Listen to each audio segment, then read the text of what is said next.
Partecipazione.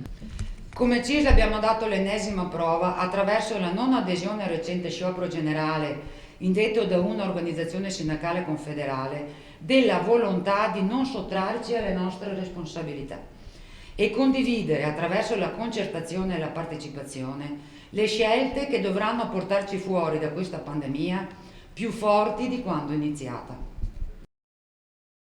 Innovazione.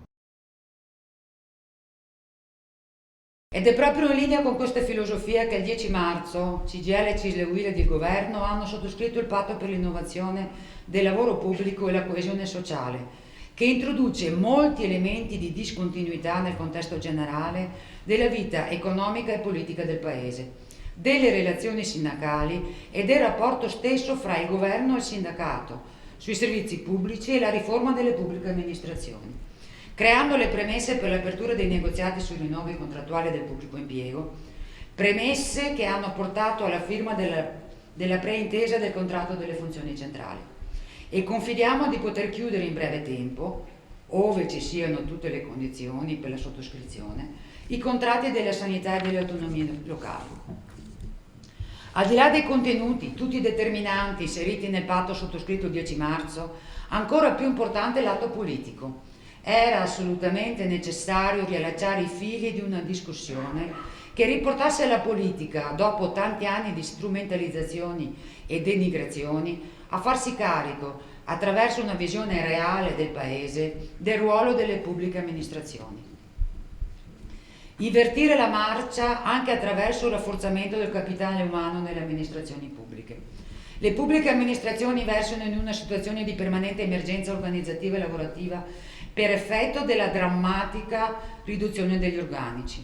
Il blocco del turnover degli anni scorsi ha elevato l'età media degli addetti con la prospettiva di forti uscite che consolideranno a livello nazionale la bassa incidenza degli addetti della PA rispetto all'occupazione complessiva.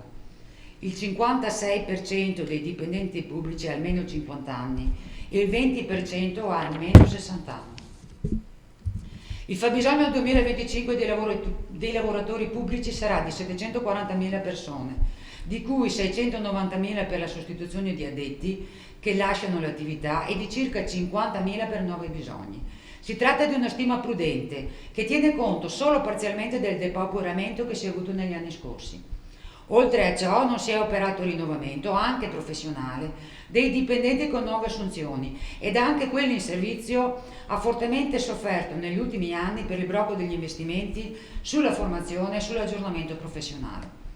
L'esternalizzazione progressiva delle attività attraverso le privatizzazioni ha contribuito a disperdere il know-how professionale del personale con la conseguente incapacità poi di controllare i servizi e le società esterne e, nel contempo, con l'impossibilità poi di riuscire a gestire le emergenze e le necessità delle imprese stesse e dei cittadini. Negli ultimi 20 anni la precedenza è stata data alla compressione dei costi della macchina pubblica, utile a ridurne il peso sulla finanza. Da tempo erano presenti vistosi segnali di indebolimento, prima con l'esplosione della pandemia, poi con la consapevolezza di quanto sia importante il soggetto pubblico per la sfida enorme del PNRR. La scelta di tagliare in modo generalizzato le risorse, per dire in modo più crudo, di affamare la bestia, è apparsa sbagliata e da rivedere.